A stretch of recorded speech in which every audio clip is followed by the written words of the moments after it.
And welcome back to Face the Nation. We turn now to our panel. Susan Page, the Washington Bureau Chief for USA Today. John Heilemann is the Managing Editor for Bloomberg Politics. Mark Leibovich, the National Correspondent for the New York Times Magazine. And Ron Fournier, Senior Political Columnist for National Journal. And John, I want to start with you. Bloomberg just had a poll out this week on the Republican and the Democratic races in New Hampshire.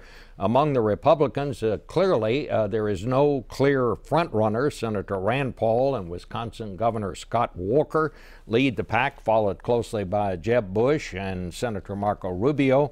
Among the Democrats, of course, Hillary Clinton is no doubt the clear front-runner, but Bernie Sanders from neighboring Vermont, who was just here, is in second now, followed by Vice President Biden and others. So, John, what's the news here? Well, first of all, this poll is just out this morning. It's piping hot. We served it up just for you, Bob. All right. The news, I think, on the Republican side, the biggest story is one change that's happened since our last poll in February, which is Jeb Bush losing 5 points and Marco Rubio gaining 6 points, doubling his support in New Hampshire. And we're seeing that across the country. Rubio is on the rise. I think that's the biggest story right now in the Republican nomination contest, is that he has vaulted himself into the top tier.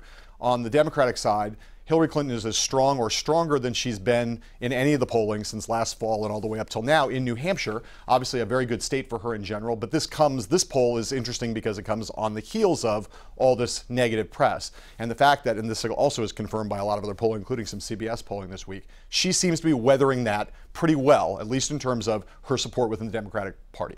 So, as far as you're concerned, if things hold up, Hillary Clinton is going to be the nominee. Well, I think she's, as I think Newt Gingrich and Stephanie Cutter just said, I think she's the prohibitive favorite to be the Democratic nominee. But things will happen, as they said. And the other thing is that it's 62% is a very high number in New Hampshire, and it's about what the number she has in Iowa and other polling. But I think if you got to the Iowa caucuses or the New Hampshire primary and she only won 60%, against the current range of the field, there would be a lot of negative press coverage that would say 4 out of 10 Democrats have voted for someone else. If that holds up, she would have to deal with that because she is so much the predominant favorite in terms of money, in terms of endorsements, in terms of everything else.